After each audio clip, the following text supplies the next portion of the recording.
किसी को समझ में भी आ रहा है कि सिस्टम के साथ क्या हो चुका है? 400 करोड़ रुपए गायब हो गए हैं। 400 करोड़। ये कोई आम गड़बड़ नहीं है, ये सीधे सीधे बैंक को डुबो देने वाली बात है। सर, अगर इजाजत मिले तो मैं सारा पैसा वापस ला सकता हूँ।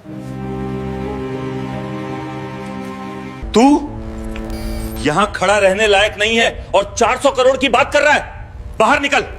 तेरी हैसियत है 400 करोड़ वापस लाने की? पता भी है इतनी रकम क्या होती है? अगर मैं पैसा वापस ले आऊं तो?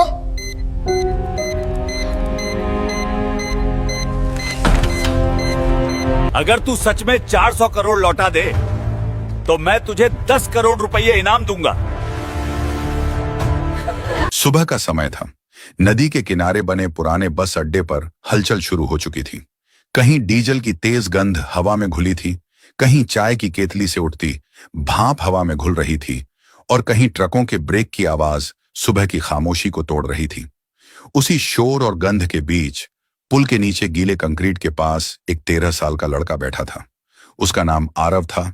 आरव के पास न स्कूल का बैग था न किताबें, बस एक पुराना सा थैला था जिसमें टूटी हुई तारें, खराब चार्जर और ऐसी मशीनों के टुकड़े भरे थे जिन्हें दुनिया बेकार मान चुकी थी। वह चुपचाप बैठा उन चीजों को उलट पलट रहा था जैसे उनमें कुछ ढूंढ रहा हो। उसके लिए यह कबाड़ नहीं था। उसे लगता था कि इनमें से कई चीजें अब भी ठीक हो सकती हैं, बस किसी ने ध्यान नहीं दिया। आरव बोलने से ज्यादा देखने और सुनने में यकीन रखता था। लोग समझते थे कि वह चुप है, लेकिन सच यह था कि वह आसपास चल रही चीजों को समझने में लगा रहता था। जब बस स्टार्ट होती थी, वह उसकी आवाज से अंदाजा लगा लेता था कि इंजन ठीक है या नहीं। जब बिजली का ट्रांसफार्मर भिन भिन आता था तो उसे पता चल जाता था कि लोड बढ़ रहा है या कोई गड़बड़ है। आरव के लिए मशीनें सिर्फ लोहे की चीजें नहीं थीं। उनकी आवाज से उसे बहुत कुछ समझ आ जाता था। ठीक सामने नदी के उस पार कांच और स्टील से बनी एक ऊंची इमारत खड़ी थी, शहर का सबसे बड़ा निजी वित्तीय संस्थान। हर सुबह वहां चमचमाती गाड़ियां आती, लोग जल्दी जल्दी अंदर जाते, फोन पर चिल्लाते, फैसले लेते। आरव ने उस इमारत को कई बार देखा था, लेकिन कभी अंदर नहीं गया था। गार्ड उसे देखते ही एक ही बात कहते थे, यहां मत बैठा कर, आगे बढ़। इमारत की पिछली दीवार से सटा एक बड़ा सा पावर कंट्रोल बॉक्स था। आरव अक्सर वहीं बैठता था क्योंकि वहां छांव रहती थी और मशीनों की आवाज साफ सुनाई देती थी। उसी दिन दोपहर के वक्त उसे कुछ अजीब लगा। उस बॉक्स की आवाज सामान्य नहीं थी। वह लगातार नहीं चल रही थी, बीच बीच में रुक रही थी। उसी वक्त अचानक बैंक के अंदर माहौल बिगड़ गया। काउंटर पर बैठे लोग अपनी कुर्सियों से उठने लगे, कंप्यूटर स्क्रीन पर अजीब अजीब मैसेज आने लगे और फोन लगातार बजने लगे। किसी को समझ नहीं आ रहा था कि आखिर हुआ क्या है। ऊपर की मंजिल से तेज आवाजें आने लगी। कुछ ही मिनटों में बात साफ हो गई। बैंक के डिजिटल रिकॉर्ड से 400 करोड़ रुपए गायब हो चुके थे।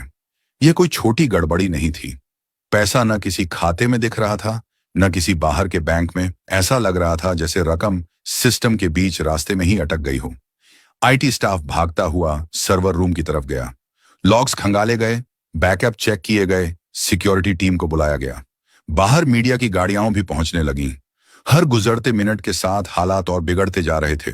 उसी वक्त बैंक थीस के बाहर पावर कंट्रोल बॉक्स के पास खड़ा आरव यह सब देख रहा था। उसे किसी ने कुछ बताया नहीं था, लेकिन उसे अंदर कुछ गड़बड़ होने का एहसास हो रहा था। पीछे लगे पावर यूनिट की आवाज उसे सामान्य नहीं लगी। मोटर बीच बीच में रुक रही थी, जैसे किसी ने जानबूझकर उसका दबाव बदला हो। आरव वहीं रुक गया। उसने अपना थैला नीचे रखा और दीवार के पास खड़ा होकर ध्यान से सुना। कुछ सेकंड बाद उसने खुद से कहा, यह सीधी चोरी नहीं है। उसे अपनी मां याद आ गई, जो कभी इसी इमारत में सफाई का काम करती थी। रात की शिफ्ट में वह आरव को बाहर बैठा रहने देती थी। वहीं उसने मशीनों की आवाजें पहचानना सीखा था। उसकी मां के पुराने फोन में कुछ अजीब से निशान बने रहते थे, नंबर नहीं बल्कि क्रम। आरव ने वही तरीका अपना लिया था। वह रोज चीजों को देखकर अपने हिसाब से समझ बनाता था। अंदर अफरा तफरी बढ़ रही थी। बाहर एक लड़का था जिसकी नजरें कांच के पार अंदर की हलचल को देखने की कोशिश कर रही थीं। आरव ने गहरी सांस ली। उसे लगा अगर वह अभी नहीं बोला तो बाद में कुछ नहीं बचेगा। उसने थैला उठाया और सीधे मुख्य गेट की तरफ बढ़ गया। गार्ड